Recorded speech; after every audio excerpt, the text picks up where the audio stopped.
Welcome to the Gold Report, where we inspire you to be 10% more courageous. I'm so glad you're here. Please share and subscribe so you never miss an episode. We have a very special guest to introduce today, right after the short break. This March, witness a gathering of the minds. The world's leading experts in medicine, science, and policy. They were correct about everything during our most fearful times. Hear what they have to say now, about today, and what's to come. AFLDS presents Freedom Summit. Reserve your spot and watch it live this coming March. Don't miss this day of valuable information and insight. Purchase your live stream access today at aflds.org/freedom. Dr. Eithan Haim is a general surgeon at a busy community practice in East Texas. He completed his surgical residency at Baylor College of Medicine in Houston, Texas in June 2023. While there, Dr. Haim worked at Texas Children's Hospital and served as the anonymous whistleblower in a nationally covered story published by Christopher Rufo in May 2023. That story exposed the fact that Texas Children's Hospital, the world's largest children's hospital, had been lying to the public about the existence of their transgender program. In part due to the release of this story, the Texas legislature voted to ban surgical and hormonal interventions on minors. This bill passed with bipartisan support. Texas Children's Hospital had been warned by the Texas Attorney General not to do transgender surgeries because it might be child abuse. Texas Children's Hospital promised not to do them, and a few days later, apparently, restarted the program. That was what Dr. Haim whistleblew. For exposing the truth, Dr. Haim has become a target of the federal government.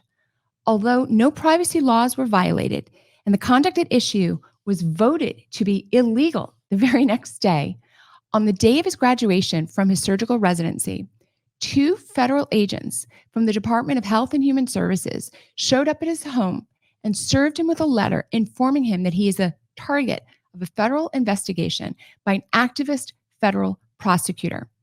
He decided to speak out publicly in order to fight back against this federal investigation, and his story has been covered by many large news outlets and journalists. Dr. Haim is originally from Florida. Maybe we can woo him back.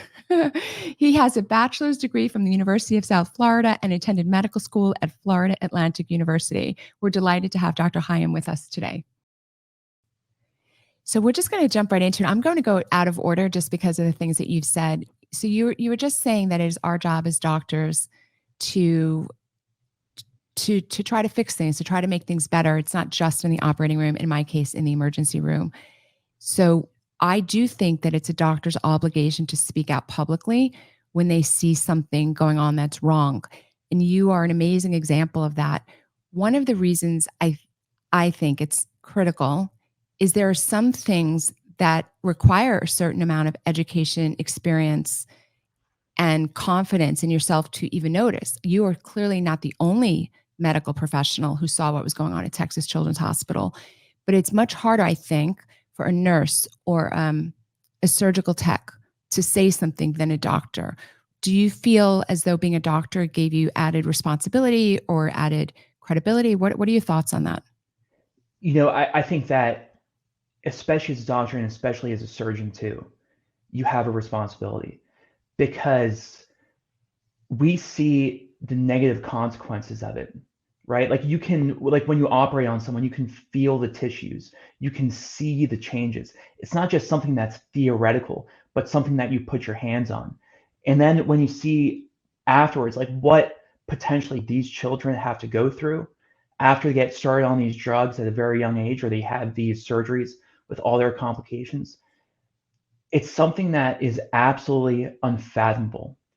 Because when you see them in clinic, they tell you, right? It's like the potential complications from all these procedures are just so horrific. So we have to be stewards of our patient's health in the operating room. But it doesn't end there. You have to do it outside. So if there's a problem in your profession and there's something going wrong, you have to say something about it. You have to do something. And even if that means taking a huge risk, because if you don't, then you're going to have no profession to pass on to your children. Who's going to take care of your parents when they're sick or your kids? You're listening to The Gold Report with Dr. Simone Gold. To watch this week's full episode of The Gold Report, please visit www.thegoldreport.com.